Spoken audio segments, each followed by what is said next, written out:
Welcome to the Money Mindset Mastery podcast, where we explore the financial strategies that empower you to achieve your dreams. I'm your host, Eric Peterson. I'm joined by my expert team, Jim and Ryan. Hello, Together, everyone. we bring decades of experience to wealth management, investment, and financial planning.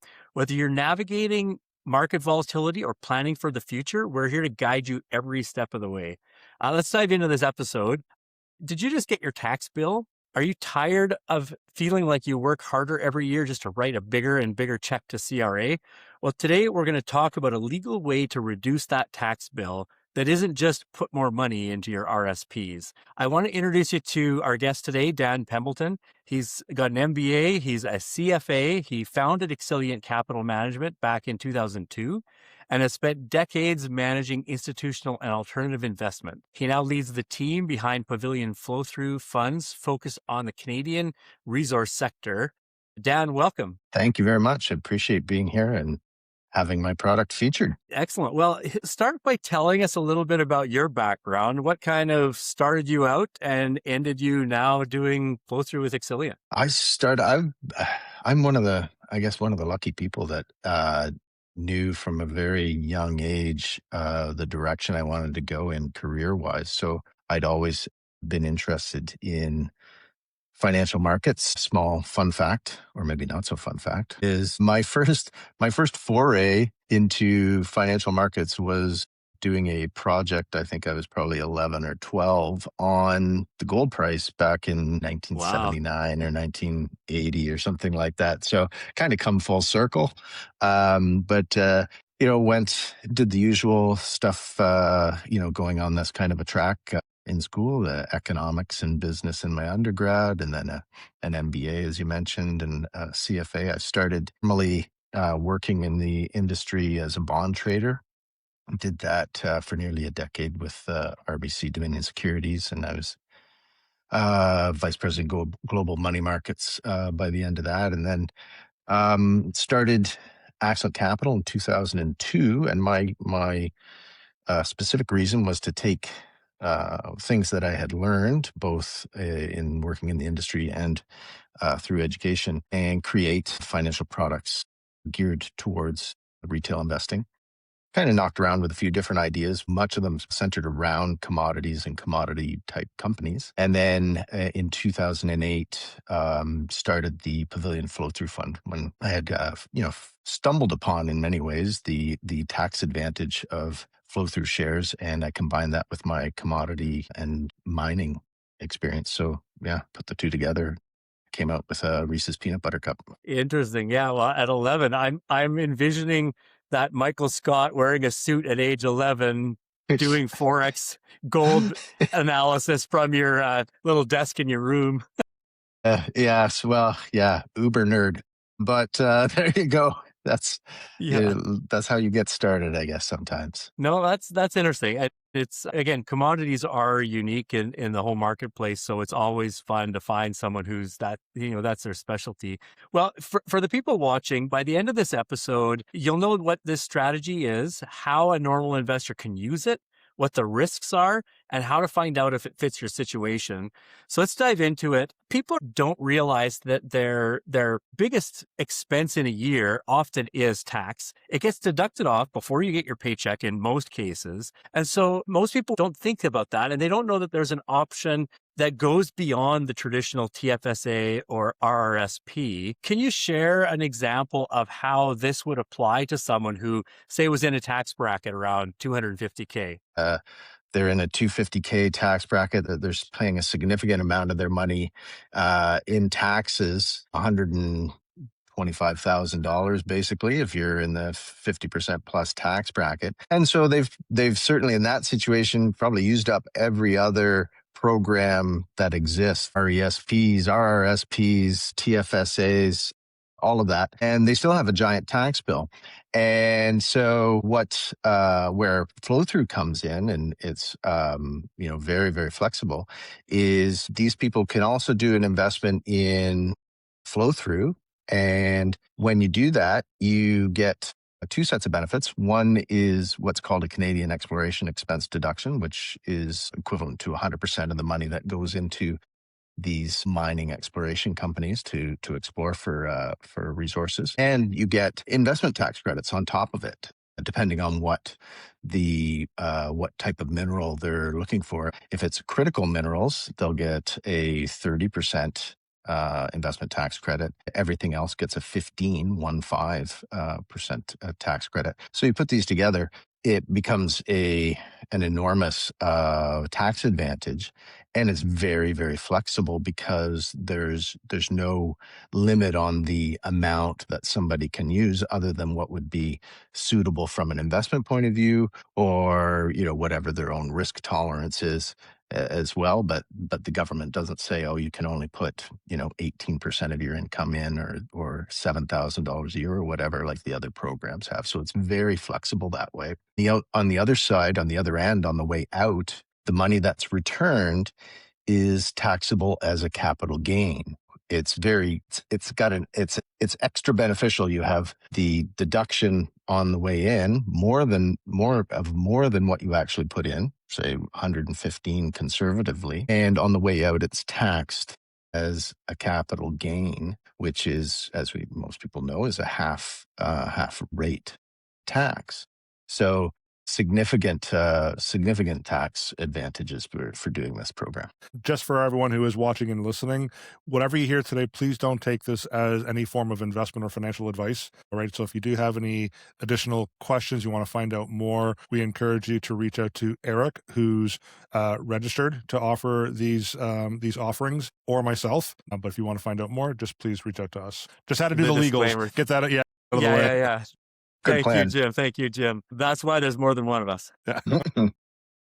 So Dan, kind of going back to the tax side of it, a lot of people, when I bring up anything to do with some sort of a tax strategy, their accountants are the first ones to come along and say, oh, this sounds like some kind of tax scam, and CRA is going to come down on you and you'll get assessed. How do you explain that this comes from something that's more solid than a passing scheme? Sure. We still run into that from time to time, even though it's certainly flow through has been a little more mainstream in the last 10 years or so. But the way we address that is a couple of ways. It's on the CRA website. There's guides on the CRA website, and also for the issuing investee companies as well, on how they can use the program. The other thing, as they've enhanced the program with critical minerals, so in 2022, there were lots of news announcements around it, how the government at the time added an extra incentive for critical minerals. And actually just a few, or I guess maybe 2 months ago now, they added more minerals to the list of critical minerals. So there's a lot of, for anybody who looks into it, it becomes quite obvious that it's a system that the government put in place specifically as an industrial policy, really, to encourage investment into the mining sector, because you can't build mines unless you have an ore body that you need to pull out of the ground. And finding those ore bodies is one of the trickiest parts of the whole exercise. And in order to get the capital in, the government said, you know what, we're going to try and reduce an investor's risk. And by doing that, we're going to give them some big tax incentives to do that, so we can draw their capital in and help get these minerals found, so we can go mine them. So, question.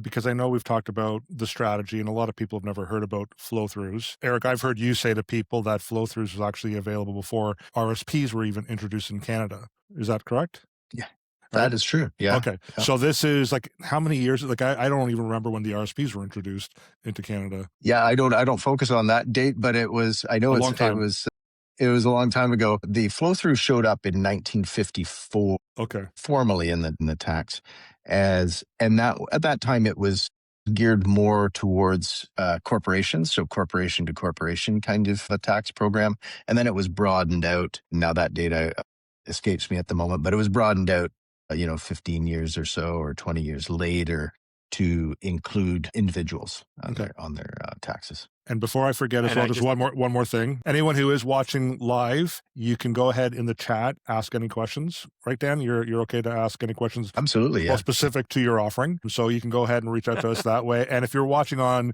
YouTube or LinkedIn, you can also go ahead in the chat feature in those platforms, ask a question, and we'll try to get Dan to answer any of the questions you might have. All right, I'm done. So just out of curiosity, I looked up RSPs and they came in 1957. So yeah, the flow throughs preceded it by a few years. Yeah.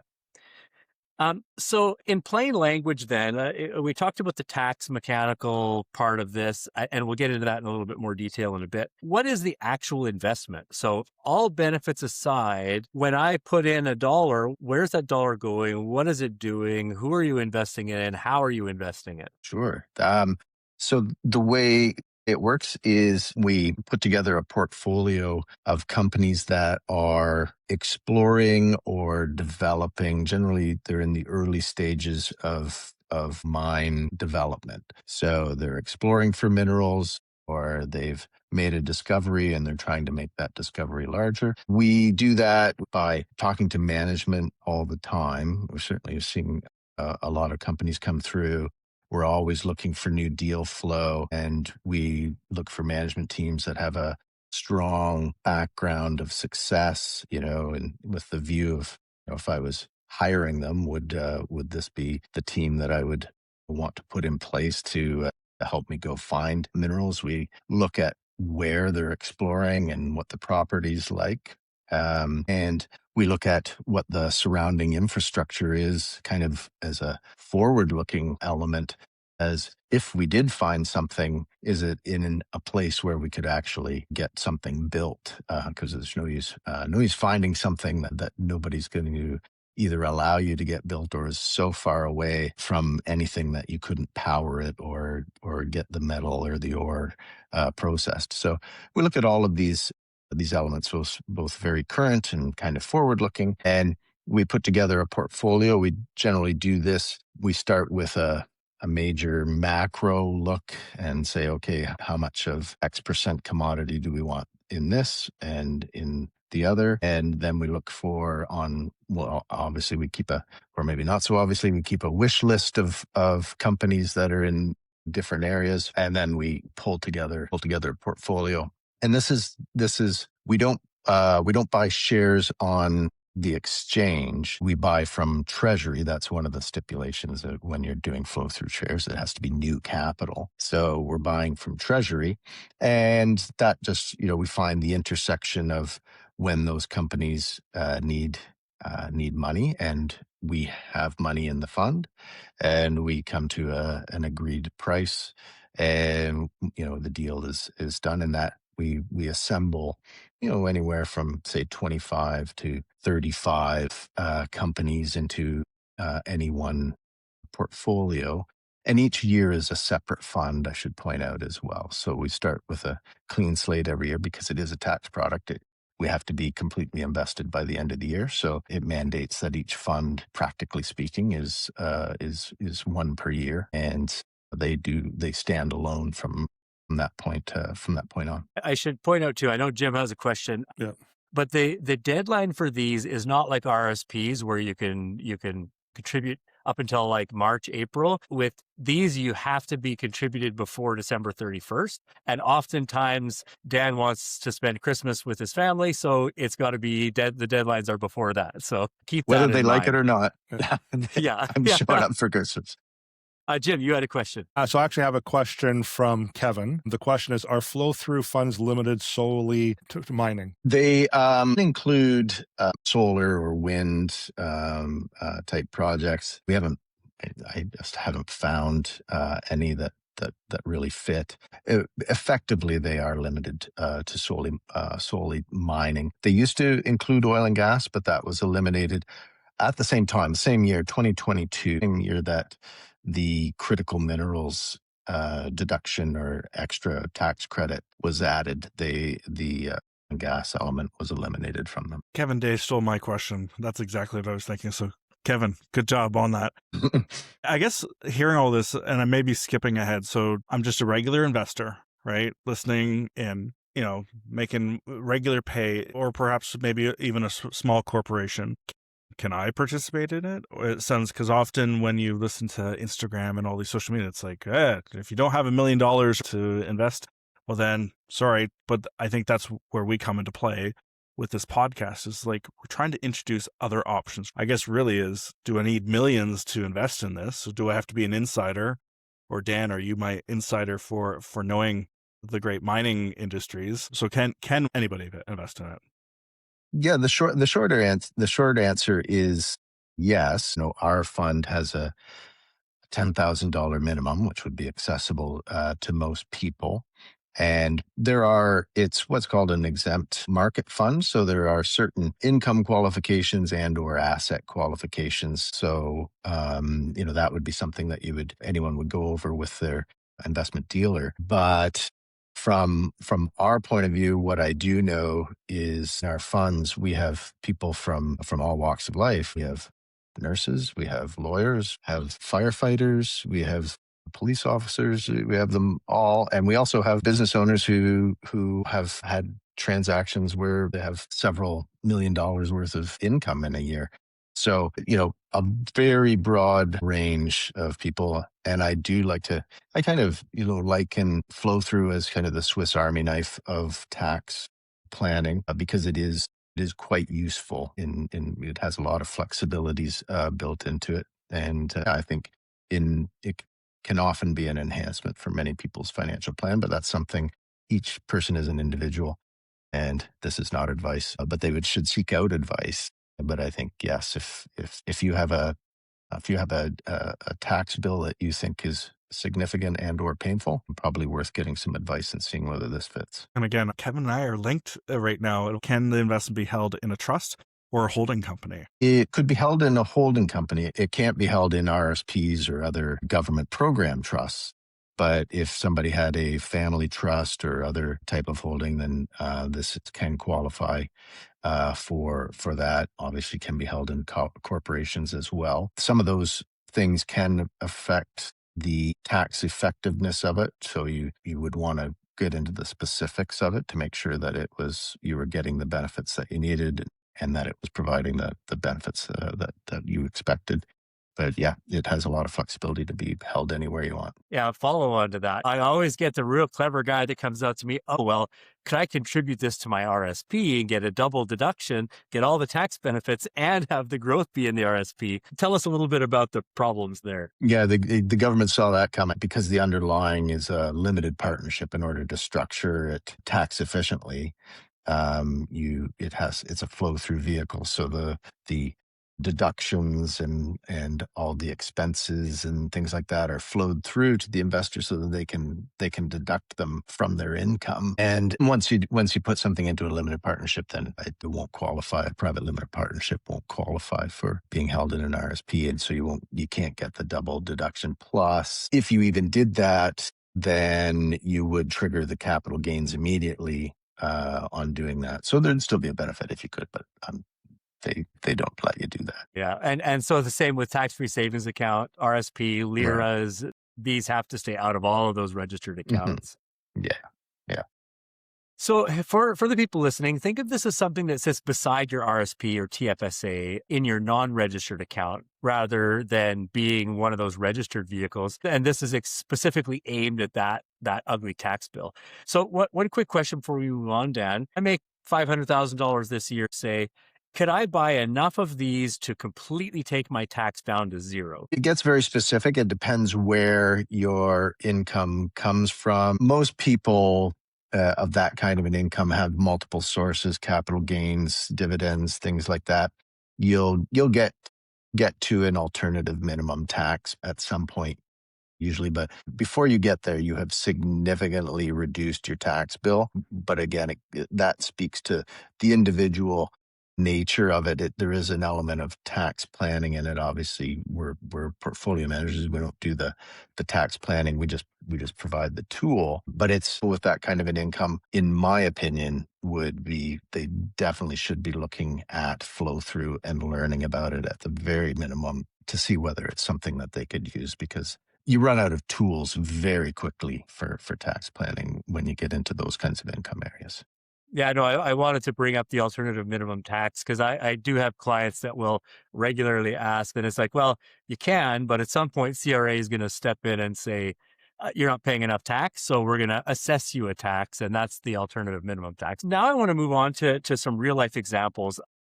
I'll kind of use one of a client I just had recently for the personal side. And then, Dan, if you could think of a corporate situation, because I know these can apply corporately, but it's a little bit different.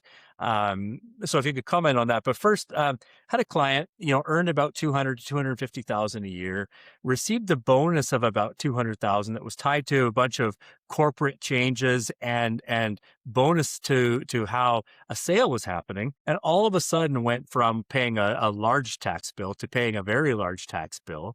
RSPs nearly maxed out. We ended up bringing in about a $50,000 purchase of the flow-through shares, provides a significant tax relief in all of this. Corporately, how would a scenario work for someone, and what of those credits are available or not available to a corporate buyer? A corporate purchases of flow through are a little more restricted in the amount of deductions that they're allowed to have. What ends up happening is the example that you talked about at 250 or 450, there the individual gets those investment tax credits I talked about, those which are super powerful because those directly reduce the tax owing.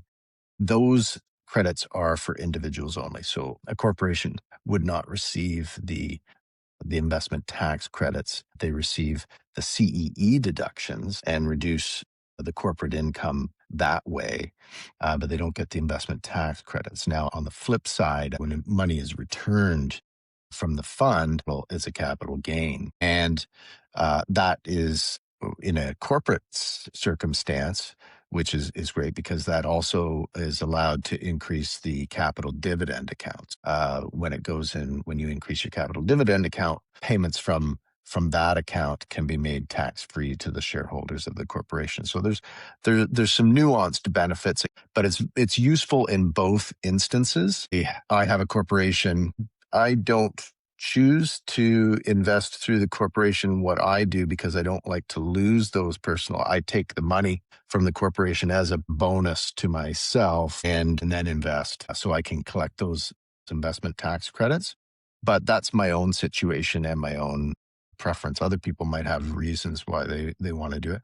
What I can say is it's very flexible to either way of doing it and worth pursuing. An example, I have a client who has a considerable amount of investments in his corporation and is now on the edge of retiring. This is an excellent mechanism to help trigger some of that or move some of that out. Keep in mind, anyone who's listening, that's Jim and I and Dan and his team, we're here to help you navigate that. So any complexity you might think exists, we make it easy. Jim, you had another question? Yeah, we're talking about the tax benefits and the tax strategy. What I can say as an advisor, years ago, labor-sponsored funds were quite popular. Many people invested. There was a tax benefit to them. They also were looking at their statements and saw that there was poor performance, but they forgot the benefit that they received from the tax side. So I'd like to talk about the investment component. There are risks involved with every investment. There's no guarantees in anything that we're talking about here. But maybe you can touch a little bit more about the actual investment itself. I'm going to talk a little bit about historicals, and of course that we can't guarantee or imply that those kinds of returns we can duplicate those on the go forward. But if we don't talk about them, we don't have much to talk about. So, go with what we have. So the way I created the fund actually was, quite different from how people had looked at flow through before that time.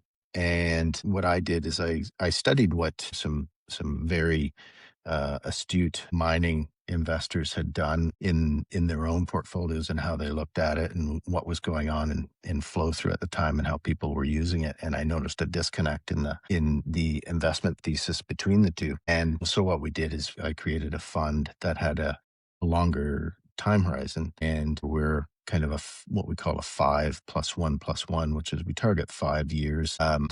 if needed, I can extend it by an extra year if there's some circumstances that are either extra beneficial for going an extra year, or we're trying to avoid something that's detrimental at that one date, and we can go another year after that with the permission of the investors. So and that is in contrast to, say, other funds that were out there at the time, which were doing anywhere from 8 months to 24 months. So when I put together a portfolio, I'm looking at putting together a portfolio that the goal is to provide positive returns on an absolute basis over that 5-year horizon. And the taxes, the tax savings, and the incredible tax benefits, well, that just comes with the program. So my only job as a portfolio manager is one, to invest in qualifying investments, make sure it qualifies for the program. And then the other one is build the very best portfolio possible to create a return over that 5+1+1 time horizon that we have. If you're looking at what we call our absolute returns, which we do on an after-tax basis and on a cash-on-cash basis. If you look at the cash-on-cash over our funds that have closed, we've returned a little over 100%, 105% roughly on average over our performance history, cash on cash. And so when you dive down below that and you go, okay, so people got those incredible tax deductions and they also did get their money back plus some. So I look at that as being particularly beneficial. And that most of that track record came during what was a very significant bear market. We started in 2008. So, my timing was probably not the absolute best in terms of when to start this whole thing, but it worked out very well. And I think the macro picture right now is far better than what we started with. I look at it as an investment first, and the tax benefits just come along with the ride. And with that kind of focus, I believe that helps us create a better portfolio, which in turn then helps people keep all those tax benefits. Because I think what you had said, Jim, was sort of like, oh, great tax benefits of that other program. You didn't really get that economically farther ahead because you ended up losing money. That's not been our experience in the now 17 years of running this fund. It's not the same for every year. Those are averages that I talked about. We have ups and downs. But for people who invest consistently, that certainly shows the strength of our program. Great. Yeah, Thanks. what I do like, you guys do share every one of your funds,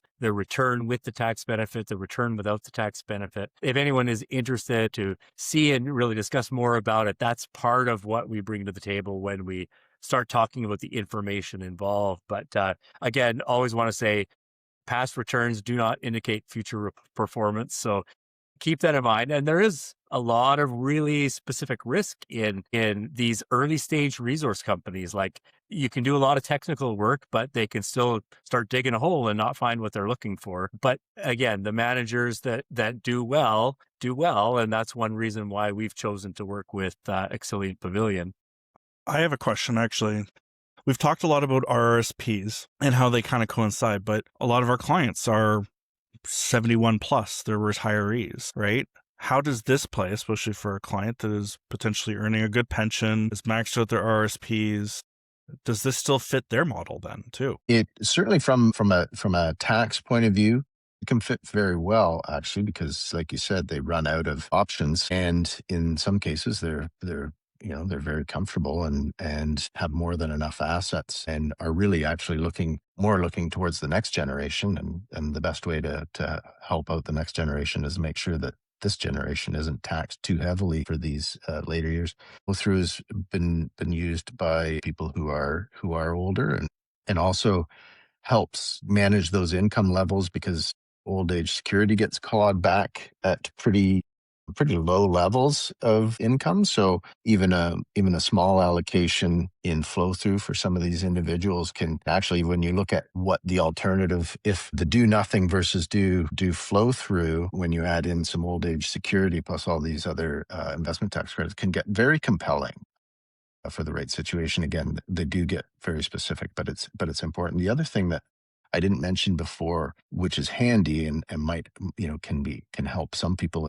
If people have old tax losses that they're carrying along, because this comes back as a capital gain, it can also be a way to use up those tax losses a little much faster. You might not want to sell certain parts or even be able to sell certain parts of your portfolio to make up a tax loss. But if you have some flow through, which you are, comes back as a capital gain, it can also be handy to soak those up as soon as possible, because then a tax loss, although painful to have collected, it becomes a bit of an asset when you use flow through, because it helps you keep more of that after tax cash flow when capital gains come back.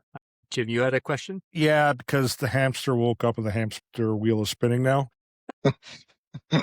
So maybe, Dan, I'm going to maybe share an example and let me know if it would work in this example. So we have a lot of Okay. individuals who unfortunately are leaving their employers. Many of them may have a defined benefit pension plan, and they choose to take the commuted value out. And out of that commuted value, you have the portion that you can roll over into Lira, but there's the unlocked portion that if they don't have an RSP room to contribute it to, they're getting hammered in tax. Would that be a scenario where this would help them in reducing that tax bill? Yeah, we've had many examples of that. In fact, I've had a family member who used just that, because they they commuted a pension. They had a defined or a defined contribution pension, no significant RSP deductions available. They used this to save a significant amount of tax on that basis. So this is also a tool that can be used, again, under advice, of course, but I've seen it used, and it has, it's more common than you would think. Is liquidity one of those risks that we have to be concerned about? Liquidity is, yeah, certainly. That's part of making sure that the investment in anything is right sized. And it's good that you mentioned liquidity, because many funds have redemption abilities and things like that. Pavilion Flow Through does not. And there's many good reasons for that. Primarily is because these are illiquid investments is the underlying part. So you do need to do it on a portfolio basis. And although I'm biased, but you do kind of need a sector expert to be able to manage the exits. The exits are probably, I would say, are probably the most important part of flow through investing, because you can take a really well thought out investment that's been reasonably successful, and you can destroy a lot of value with a poorly timed exit. It's so we don't allow redemptions, because if I get a redemption notice, I have to sell. What I also noted is that if you look at sort of behavioral finance, people tend to be their own worst enemies in these kinds of situations. So I think it's better for people's long-term wealth to be able to have some of these exits managed for them. Yeah, and to kind of carry on both what Ryan and Jim had said, suitability for these kinds of investments is really important. So if someone's the kind of investor who panics when something moves, this is probably not the greatest place to be. But at the same time, that's the beauty in trusting in the manager. If we have a good manager, they're thinking not emotionally, they're thinking logically and analytically, and that's the key. When it comes to the private market, private equity, the exempt market, almost everything we consider it to be completely illiquid.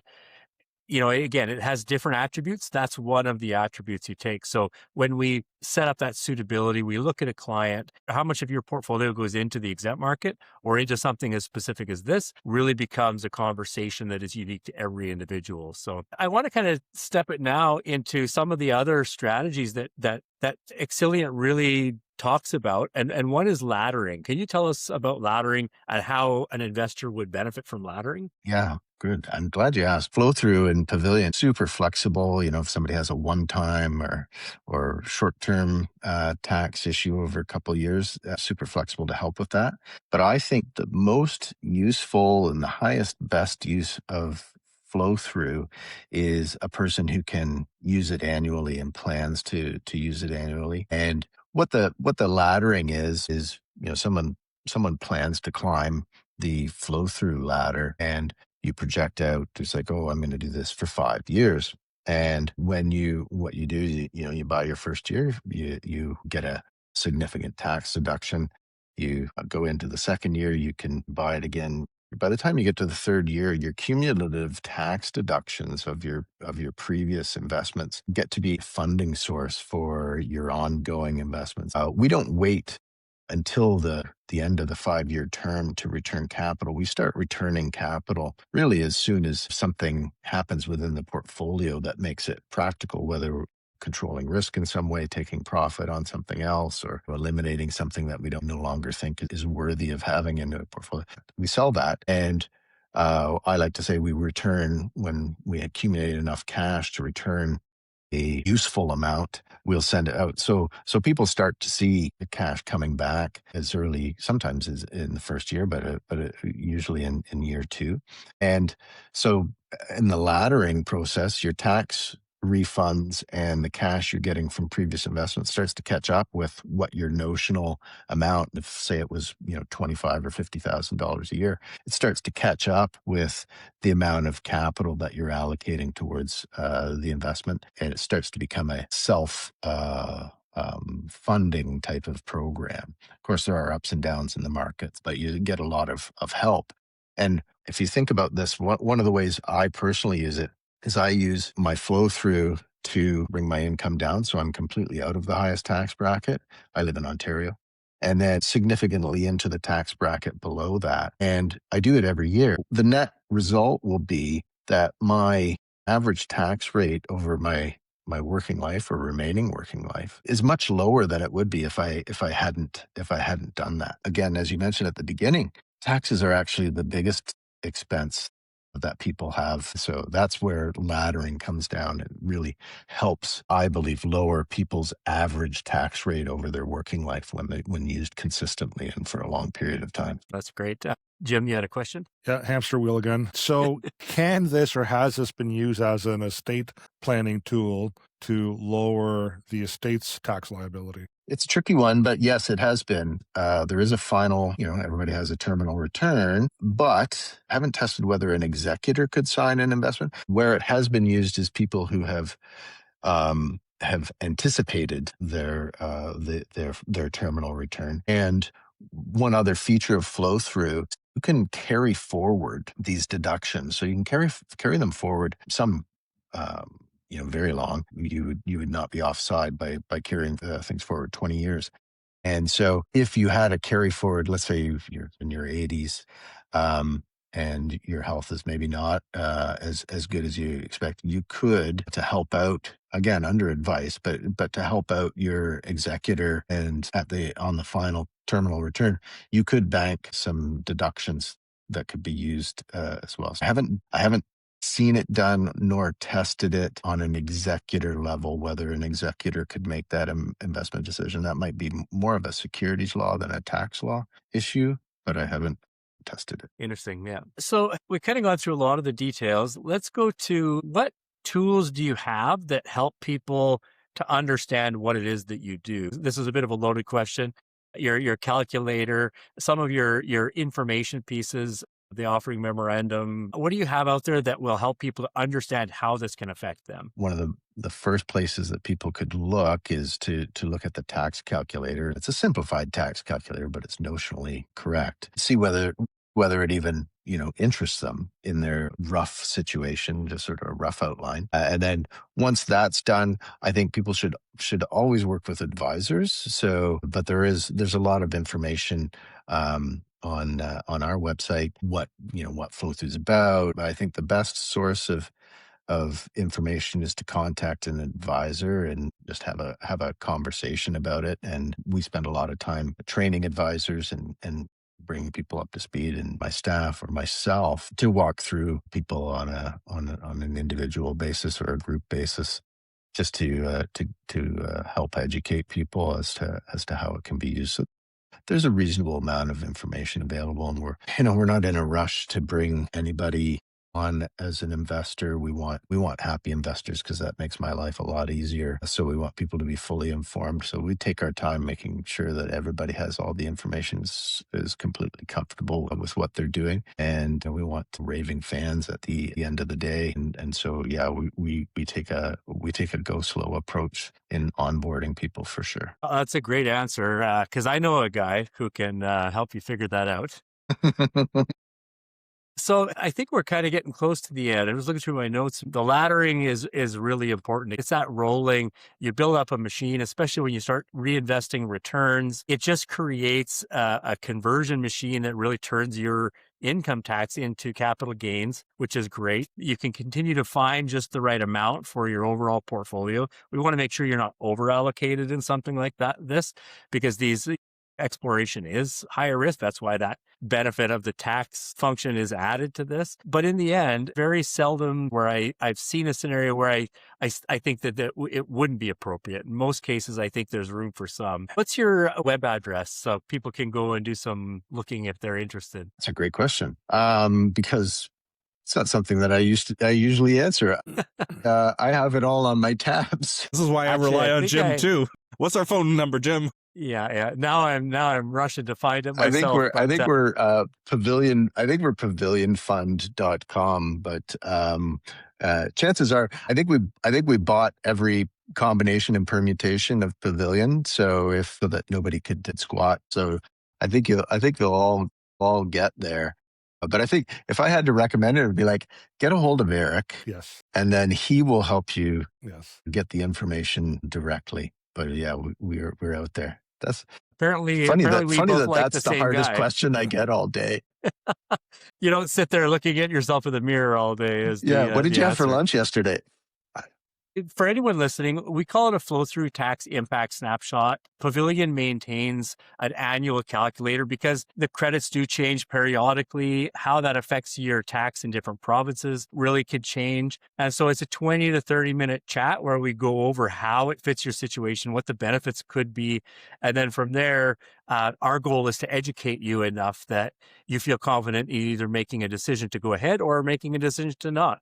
And really, that's our goal, is to give you that education. We are going to send this out by way of YouTube video, podcast, blog post, e-newsletter. So what I'd recommend you do is, if you want to go to tvhfinancial.ca, register for our Money Mindset Mastery blog. That blog, we usually send out all the links to all the various recordings. If you want to listen, you can listen. If you want to watch it, you can watch it. And then let me just see here. Jens Alfonso, she gave us the actual address. So pavillionfund.com. So Dad was right. So thank you, Jens, for that. Maybe, Ryan, you can kind of send us home here in 1 second. We are going to send out this recording. So if you can go to our YouTube channel, podcast, we're on all the major platforms. Again, there will be a blog post and an e-newsletter. So if you want to sign up for our e-newsletter, that'll go out probably by Friday, so end of this week. But Ryan, how else can people find us? All of our social media pages, of course. Facebook, LinkedIn, you mentioned tvh.ca, Instagram, TikTok. I think that's about it. And Jim usually takes care of the phone number because I always forget it. So 647-727-4668. Yeah, and again, like this has been a very interesting podcast because bits and pieces of this I never knew about. And I felt like with mining and stuff, it's like, you're being part of the old Klondike. Instead of doing all the dirty work, instead allow Dan and Eric to do a bit of the dirty work. And I think it's important, again, a reminder that this is not some magic ball, which is still on Amazon back order. But if you honestly feel like the tax bill is the dark side of your financial story, maybe it's time to talk about this as a potential play for you. And just remember, every Jedi needs a solid plan. So may the 4th be with you on this day. I knew you were going to squeeze that in somehow. Well, and listen, the other thing I'm going to add too is, if you're an accountant and you're tired of hearing your clients complain about the tax bill in the end of April, just give Eric a call. Hopefully Dave's listening. Dave. It is important. We do work with our clients' tax advisors if you have one. If you don't, we do have a really good tax accountant in TVH Group, so we can help you solve some of those challenges too. But to wrap up, if you do have questions, eric@tvhgroup.ca is my email, and you can call me at 780-306-7359. I'm based in Edmonton, but Jim and Ryan are in Toronto. Pavillion is in Toronto. We work all across Canada. We're registered in most provinces that people live, so give us a call. And in the meantime, if you want to stay tuned to these kinds of things in the future, tune in to Money Mindset Mastery Podcast. We are doing another recording in a couple of weeks. Who are we interviewing? New Look Industrial and Infrastructure Services Fund. Really, really interesting group. They buy companies that operate in a code compliant industry. So that code compliance really brings an interesting aspect to their returns. I think it's in 2 weeks or 3 weeks. But yeah, stay tuned. We'll post it. Awesome. Thanks, Dan. Thanks, everyone. Take care. Yeah, thank you, Dan.